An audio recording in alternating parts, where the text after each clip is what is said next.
नमस्कार। अब बात कर लेते हैं आज के बीजेपी की स्थापना दिवस की। तो आज बीजेपी को बने 42 साल पूरे हो चुके हैं। सुबह करीब 9 बजे बीजेपी के राष्ट्रीय अध्यक्ष जेपी नड्डा बीजेपी मुख्यालय पर ध्वजारोहण करने वाले हैं। डॉक्टर श्यामा प्रसाद मुखर्जी और पंडित दीनदयाल उपाध्याय की प्रतिमा पर भी माल्यार्पण किया जाएगा। इसके बाद रक्तदान शिविर का आयोजन भी बीजेपी की तरफ से किया गया है। सुबह 10 बजे से प्रधानमंत्री मोदी देश भर के पार्टी कार्यकर्ताओं को संबोधित भी करने वाले हैं। इस मौके पर बीजेपी के सभी मंडलों में, जिला कार्यालयों में ध्वजारोहण का कार्यक्रम रखा जाएगा।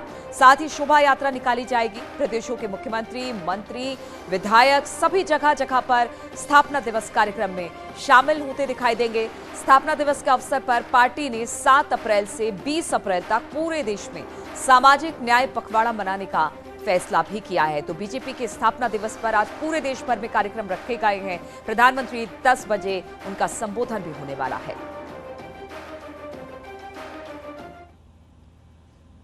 वहीं लखनऊ में बीजेपी मुख्यालय पर सीएम योगी, बीजेपी अध्यक्ष deputy CM Keshav Maurya, deputy CM Brajesh Pathak मौजूद रहने वाले हैं। सुबह 9 बजे बीजेपी ऑफिस में झंडारोहण के बाद शोभा यात्रा निकाली जाएगी। सीएम योगी अंबेडकर प्रतिमा, अवंतीबाई और सरदार पटेल की प्रतिमा पर भी माल्यार्पण करेंगे और पार्टी पदाधिकारियों को संबोधित भी करेंगे। यहीं से सीएम बीजेपी के माइक्रो डोनेशन कार्यक्रम की शुरुआत भी करने वाले हैं। इसके बाद प्रदेश में बीजेपी के 1918 मंडलों और बूथों पर बीजेपी के कार्यकर्ता एलईडी स्क्रीन पर प्रधानमंत्री मोदी का संबोधन सुनने वाले हैं, जो कि 10 बजे से जिसकी शुरुआत होने वाली है। सभी मंडलों में भारतीय जनता पार्टी के उत्तर प्रदेश में 1918 मंडल हैं।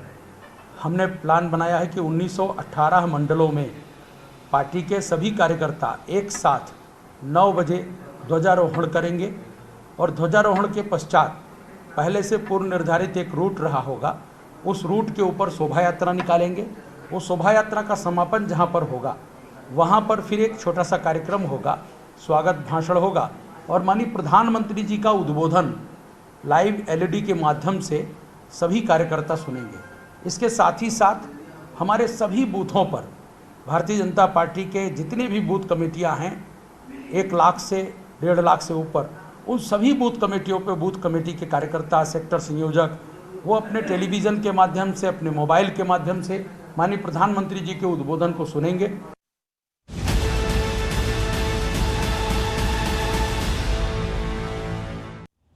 और गोरखपुर हमले से जुड़ा सबसे बड़ा खुलासा हुआ है। गोरखपुर हमले का आरोपी मुर्तजा कट्टरपंथी इस्लामिक फोरम से जुड़ा हुआ था।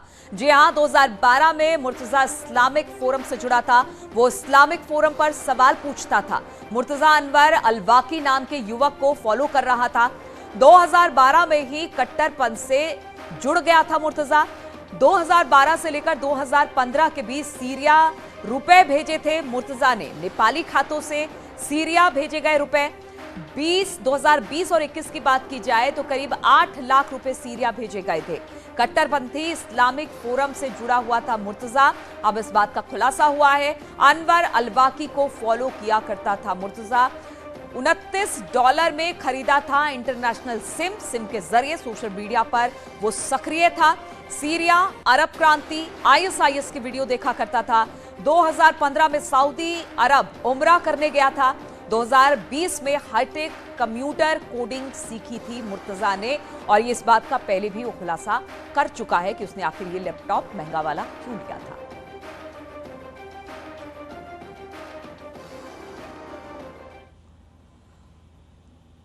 और गोरखपुर केस का मुख्य आरोपी मुर्तजा पुलिस रिमांड में है। उससे लगातार पूछताछ जारी है। जांच का दायरा नेपाल से कोयंबटूर तक पहुंच चुका है और इन सबके बीच एक के बाद एक खुलासे हो रहे हैं। अब जो खुलासा हुआ है वो भी चौंकाने वाला है।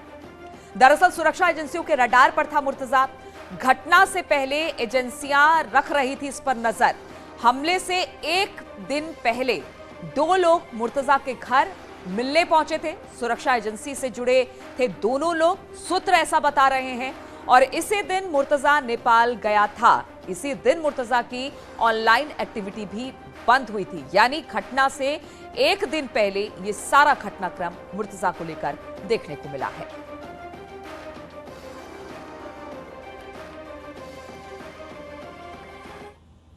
और आज चैत्र नवरात्रि का 5वां दिन है। नवरात्रि के 5वें दिन मां के स्कंद माता स्वरूप की पूजा अर्चना की जाती है।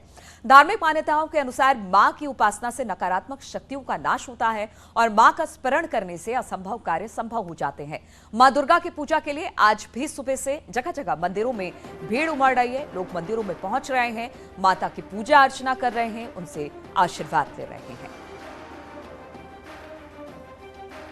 और अब 3 तस्वीरों के जरिए हम आपको दिखा रहे हैं किस तरह से स्कंद माता कमल के आसन पर विराजमान है। यही कारण है कि मां को पद्मासना देवी भी कहा जाता है। मां स्कंद माता को पार्वती और उमा नाम से भी जानते हैं। मां की उपासना से संतान की प्राप्ति होने की मान्यता है। 3 तस्वीरों के जरिए हम आपको दिखा रहे हैं कि किस तरह से उनकी पूजा अर्चना हो रही है। सुबह से ही नवरात्र के आज 5वें दिन मां स्कंद माता को लेकर लोग मंदिरों में पहुंच रहे हैं, पूजा अर्चना कर रहे हैं, आशीर्वाद की कामना कर रहे हैं। मां स्कंद माता सूर्यमंडल के अधिशास्त्री देवी है। मां की उपासना और पूजा अर्चना के लिए सुबह से ही मंदिरों में भक्तों की भीड़ देखी जा रही है। मां की आराधना से नकारात्मक शक्तियां दूर होती हैं।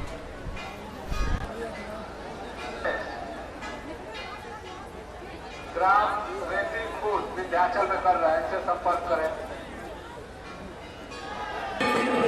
सुबह से मंदिरों में इसी तरह से पूजा अर्चना का दौर चल रहा है। जो भक्तगण हैं वो पहुंच रहे हैं। इसी पर बातचीत करने के लिए रोहित सिंह प्रतापगढ़ से हमारे साथ जुड़ गए हैं, मनोज ओझा महोबा से हमारे साथ है, संदीप मिश्रा सीतापुर से और अमित राणा गाजियाबाद से हमारे साथ जुड़े हुए हैं। सबसे पहले अमित, यही बताइए कि आज चैत्र नवरात्र का 5वां दिन है, मां स्कंद माता की पूजा अर्चना हो रही है। मंदिरों में किस तरह से लोगों की और भक्तों की कतार देखी जा रही है?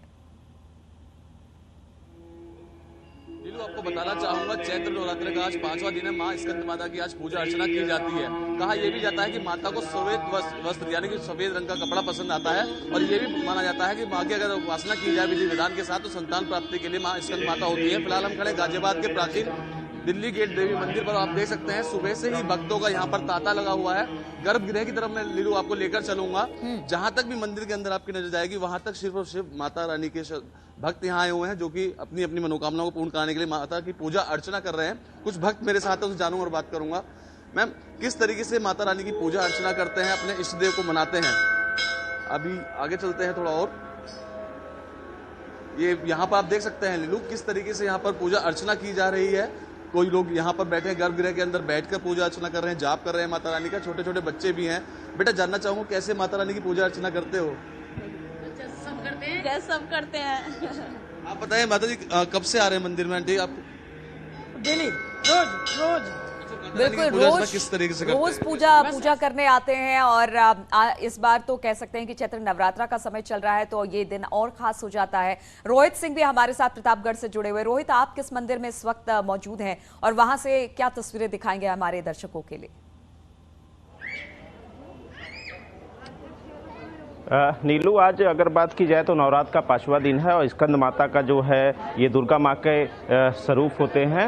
और इस समय हम मौजूद हैं माँ बेल्हा देवी धाम पर और सती माता की जो कमर का करधन था वो यहीं पे गिरा था, इसलिए उसको बेला भी जो है कहा जाता था। तो हम बेल्हा देवी मंदिर में ही मौजूद हैं। ये पौराणिक मंदिर है और इसको शक्तिपीठ का दर्जा भी प्राप्त है।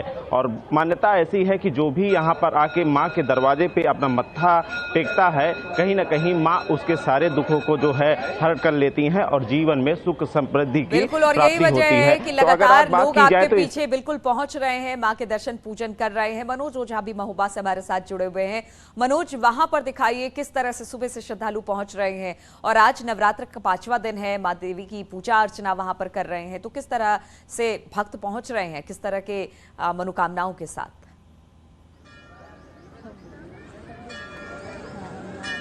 बिल्कुल नीलू, जैसा कि बता दूं कि बुंदेलखंड के महोबा में चंद्रिका देवी मंदिर का विशेष महत्व है। चूंकि आपको बता दूं आल्हा उदल की आराध्य देवी हैं, जिनकी पूजा अर्चना के लिए लगातार लोग आते हैं। बहुत दूर दूर से अपनी मनोकामनाओं की पूर्ति के लिए आते हैं। हम ऐसे ही कुछ श्रद्धालु हमारे साथ हैं, महिला श्रद्धालु हैं जो सुबह यहाँ पहुंचे हुए हैं और देवी माँ की आराधना उन्होंने की है। तो निश्चित तौर पर जो कहा जाता है कि आल्हा उदल जो यहाँ राजा परमाल के सैनिक थे उन्होंने पृथ्वीराज चौहान के छक्के छुड़ा दिए थे। वो यही देवी हैं, वो यही इन्हीं देवी का प्रताप था जिन्होंने बड़े बड़े युद्ध आला ऊदल को जिताए थे। तो निश्चित तौर पर देखने की वाली बात यह है कि यहाँ पर सुबह से श्रद्धालुओं का तांता लगा होता है, बड़ी संख्या में श्रद्धालु पहुंच रहे हैं और हर जगह हमने देखा है कि इस तरह से से एक शक्तिपीठ है जहां पर लोग पहुंचते हैं, माता की पूजा अर्चना करते हैं। सीतापुर से संदीप भी हमारे साथ जुड़े हैं। संदीप, आप कहां से, किस मंदिर से जुड़े हैं हमारे साथ, और वहां के दर्शन पूजन के लिए किस तरह से लोग पहुंच रहे हैं इस वक्त? बिल्कुल नीलू, मैं इस वक्त सीतापुर का जो शहर के बीचों बीच दुर्गा माता का मंदिर है, ये आलमनगर शहर मोहल्ला है, वहाँ पर स्थित है। यह जो मंदिर है ये बहुत ही पौराणिक मंदिर है। 1936 में इस मंदिर की स्थापना की गई थी। बताते हैं कि जिस जगह पर यह मंदिर है यहाँ पर दो समुदायों के बीच में काफी विवाद चल रहा था। उसी समय जो है देवी माँ ने जो है एक यहाँ पर शख्स के जो है मधुसूदन नाम के व्यक्ति है, उनके सपने में आई और उन्होंने माँ ने उनसे कहा कि मैं यहाँ पर फंसी हूँ, मुझे बाहर निकालो। सबसे बड़ी बात यह है कि नीरू की जब हम दो जिस मंदिर पर खड़े हुए हैं, ये मंदिर जो है रातों रात बन के तैयार हो गया था और यहाँ पर देवी की स्थिति चालू हो गई थी। और तब से जो कि आज तक यहाँ मानता है 36 जातियां हैं हमारे समाज में, जो है 36 जातियां हैं और 36 जातियों के हर प्राणी है, जो हर व्यक्ति है इस मंदिर पे माथा टेकने आता है और अपनी मनोकामना को पूरी करता है। बताते हैं कि जो भी व्यक्ति यहाँ पर आकर सच्चे मन से माता के दरबार में अपनी अरदास लगाता है, उसकी जो है मनोकामना पूर्ण होती है। इसीलिए यहाँ पर है सुबह से लेकर शाम तक देखिए, आप देख सकते हैं कि यहाँ पर जो है भक्तों का तांता लगा हुआ है। माताएं बिल्कुल, तो कहा जा सकता है कि हर मंदिर की अपनी मान्यताएं और उन मान्यताओं को ध्यान में रखकर लोग पहुंच रहे हैं भगवती के दर्शन पूजन के लिए। और हमारी कोशिश भी यही है कि इन 9 दिनों में अलग अलग मंदिरों से हम दर्शन करवाएं अब देवी के, और जो दर्शक हमारे साथ जुड़े हैं वो हमारे साथ जुड़े रहे और ये दर्शन करते रहे। बहुत बहुत शुक्रिया आप सभी का हमारे साथ जुड़ने के लिए। और मुर्तजा से जुड़ी एक और बड़ी खबर आ रही है। कई शहरों में एटीएस की छापेमारी जारी है। नोएडा, गोरखपुर, कानपुर में एटीएस की छापेमारी इस वक्त चल रही है। नोएडा से 3, गोरखपुर और कानपुर में 2-2 युवकों को एटीएस ने उठाया है। मुर्तजा से जुड़े होने के शक में इनको उठाया गया है। तो लगातार एटीएस की छापेमारी चल रही है। अलग अलग जगहों पर, अलग अलग जिलों में ये छापेमारी है। बताया जा रहा है कि अब 3 जगह पर इस वक्त छापेमारी एटीएस की है, जिसमें नोएडा, गोरखपुर, कानपुर में एटीएस ने छापा मारा है। नोएडा में 3, गोरखपुर में 2 और कानपुर में 2 युवकों को एटीएस ने उठाया है, जिनसे अब पूछताछ होगी। शक के आरोप में इसे उठाया गया है। बातचीत करने के लिए ऋषभ हमारे साथ जुड़ गए। ऋषभ, क्या खबर मिल रही है इस छापेमारी को लेकर?